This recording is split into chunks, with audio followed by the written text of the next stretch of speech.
नमस्कार मेरी YouTube family. आज हम लोग सुनते एक नई कहानी।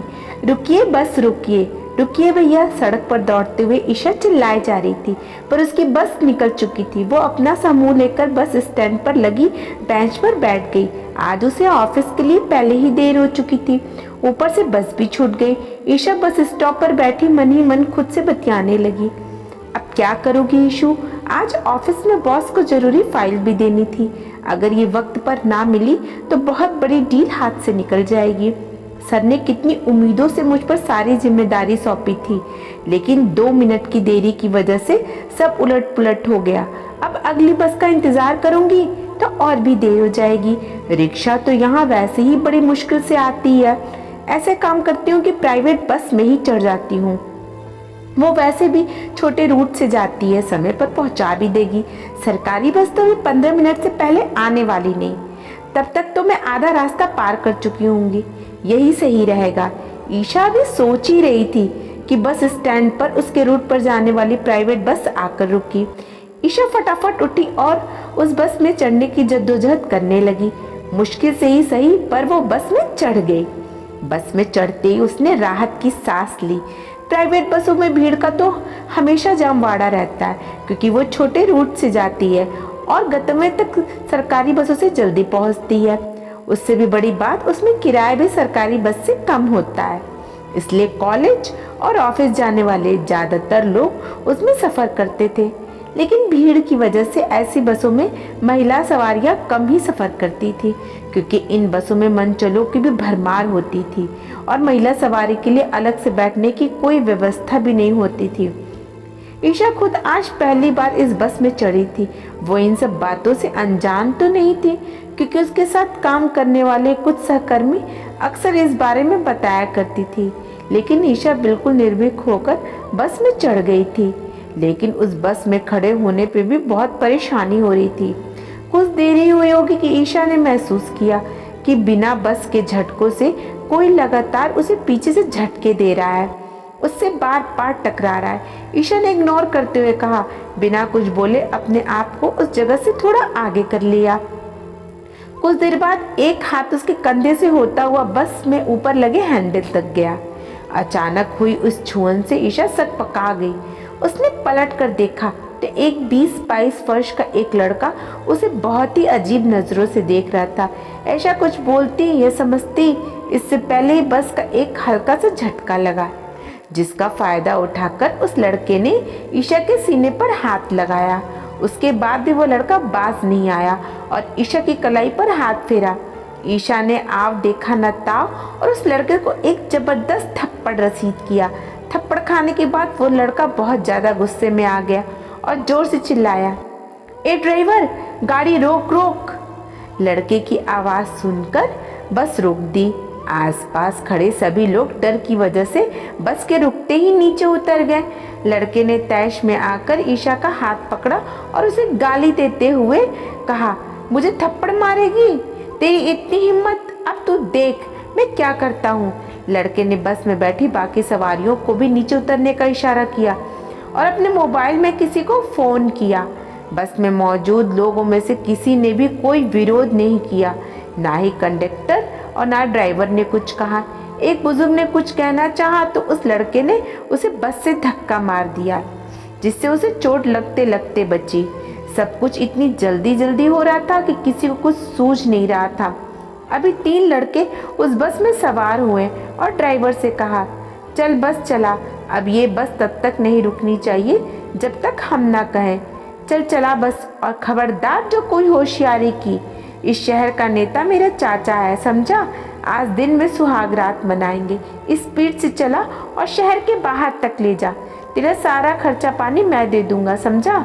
अगर थोड़ी भी चालाकी की ना तो ये पूरी रामपुरी तेरे पेट के आर पार हो जाएगी। ड्राइवर ने डर के मारे बस स्टार्ट की और शहर के सड़कों पर दौड़ाने लगा। हंसी के ठहाकों से बस गूंजने लगी। तभी एक लड़का बोला, चल राका, शुरू हो जा, ले ले अपनी थप्पड़ का बदला। राका, जिसने अभी तक ईशा का हाथ पकड़ रखा था, उसने ईशा को बस की सीट पर धक्का दिया। ईशा मुंह के बल गिरी, लेकिन वो तुरंत ही सीधी भी हो गई। राका उसके नजदीक गया और उस पर झपटने ही वाला था कि ईशा ने एक जोर की किक उसके पेट के नीचे नीचे दे मारी, जिससे वो दर्द से कर्राने लगा और फर्श पर गिर गया। उसके गिरते ही ईशा खड़ी हुई और बोली, आओ अब किसको आना है, किसको मनाना है सुहाग दिन। ये सब देखते ही एक लड़का गाली देता हुआ उसकी तरफ भाग कर गया। वो जितना तेजी से गया था उतना तेजी से वापस लौट आया। ईशा ने एक जोरदार पंच सीधा उसकी नाक पर दे मारा। उसकी नाक से खून बहने लगा। अब बाकी के दोनों लड़के ईशा की तरफ बढ़े, लेकिन ईशा ने लात और घूंसों से उन दोनों की ऐसी ठुकाई की कि उनको संभलने तक का वक्त नहीं मिला। ईशा ने निरंतर उन चारों पर वार चालू कर रखा था।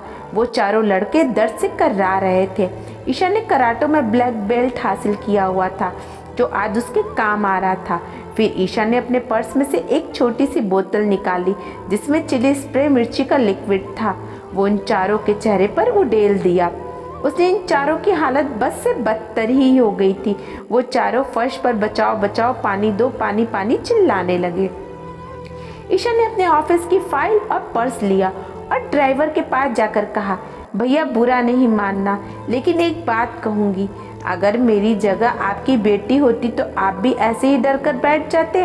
आपको क्या लगता है कि ये कोई लीडर का बेटा या भतीजा है? ये सिर्फ आपको डराने धमकाने के लिए कह रहा था। आपके इसी डर की वजह से ही ऐसे लोगों को शय मिलती है। कोई भी महिला इन बसों से चढ़ने के से पहले 100 बार सोचती है। मैं आए दिन ऐसे कुछ से सुनती हूँ। जाहिर सी बात है आप भी जानते होंगे, लेकिन आपकी ये चुप्पी ने जाने कितनी लड़कियों को सहमा जाती है। हर लड़की विरोध नहीं कर पाती।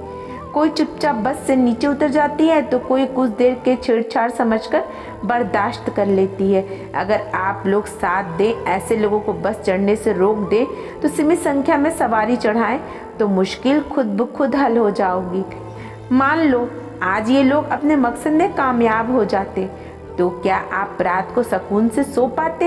एक बार सोच कर देखिएगा। खैर अभी बस रोकिए, मुझे वैसे ही बहुत देर हो चुकी है ऑफिस के लिए। इन चारों का क्या करना है आप देख लीजिएगा। ड्राइवर, बेटी मुझे माफ़ करना, लेकिन मैं एक आम आदमी हूँ, परिवार वाला हूँ, ड्राइवर की नौकरी करता हूँ, चाह कर भी कुछ कर नहीं सकता, लेकिन अब कोशिश ज़रूर करूँगा कि फिर से कम मेरी बस में कुछ ऐसा ना हो। मैं अपने मालिकों से और दूसरे सभी स्टाफों से भी इस बारे में बात करूँगा। अभी तुम्हारे ऑफिस छोड़कर इनको इनके ससुराल छोड़ आता हूँ। ईशा के चेहरे पर एक हल्की सी मुस्कान आ गई और वो बोली, थैंक यू सो मच। मैं उम्मीद करूँगी आपकी ये छोटी सी पहल काम कर जाए। कुछ देर बाद ही वो ऑफिस पहुँची। ऑफिस पहुँचते बॉस ने देर से आने पर उसकी क्लास लेनी शुरू कर दी। ईशा चाहकर भी अपनी सफाई में कुछ बोल नहीं पाई, लेकिन बॉस ने उसे बोलने का मौका ही नहीं दिया। कुछ देर बाद बॉस ने गुस्से से उसके हाथ से फाइल ली और अपने केबिन में चला गया। ईशा डांट खाकर अपसेट हो गई, लेकिन फिर बस वाला किस्सा याद कर वह हल्की सी मुस्कान के साथ अपने काम में लग गई।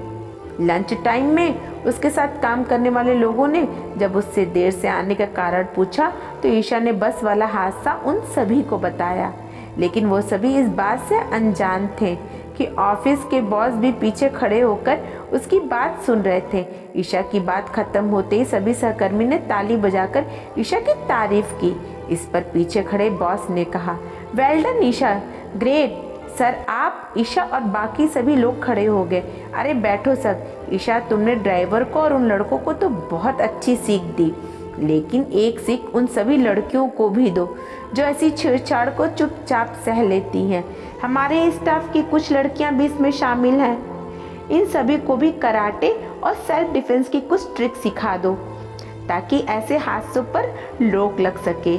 इन्हें दूसरों से कुछ मदद मिलने की उम्मीद ना रखकर खुद अपनी मदद करने पर ज़्यादा ध्यान देना चाहिए। और हाँ, सवेरे की डांट के लिए आई एम सॉरी, लेकिन जो मैंने कहा उस बारे में कुछ ज़रूर सोचना।